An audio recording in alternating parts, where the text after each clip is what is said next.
ప్రధానమంత్రి గారు ఒక మాట అన్నారు, నా జీవితంలో ఎప్పుడూ మర్చిపోలేను. ఆయన ఒక మాట అన్నారు, మనం వచ్చినప్పుడు మీరు చూశారా అని కారులో ఇద్దరం వస్తామంటే ప్రజలు చేయులు ఊపుతున్నారు, వాళ్ళ ముఖంలో విషాదం ఉన్నా మమ్మల్ని ఆనందంగా స్వాగతం పలుకుతున్నారు, మాకు న్యాయం జరుగుతుందని. అది చూసిన తర్వాత ఏ ప్రభుత్వం అయినా సరే ఇనిషియల్ గా ప్రభుత్వం పైన వ్యతిరేకత ఉంటుంది.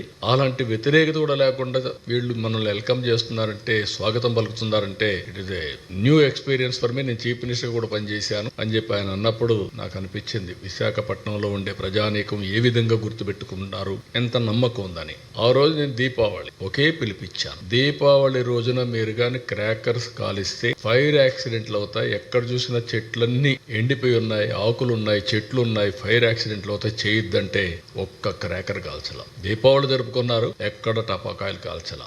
నిన్న నేను వచ్చి ఒక పిలిపిస్తే మిడ్ నైట్ బయలుదేరి వచ్చారు. ముసలి వాళ్ళు ఆసనాలు వేశారు. It is very inspiring. అంటే వాళ్ళు ఆ నమ్మకం అనేది, ప్రధానమంత్రి గారు ఒక మంచి ప్రోడక్ట్ ఇచ్చారు, ఆయన ప్రమోట్ చేశాడు, దాన్ని లాస్ట్ మైల్ తీసుకుపోవడానికి మేము చేసిన పని చాలా మంచి ఫలితాలు ఇచ్చింది. Wonderful experience. ఆ రోజు చేయొద్దంటే నిలిపేశారు, ఈ రోజు రమ్మంటే వచ్చారు. ఇదే ఆర్కే బీచ్ సాక్షి, ఇదే కలెక్టరేట్, రెండు కూడా అలాంటి ఒక మంచి ఎక్స్పీరియన్స్.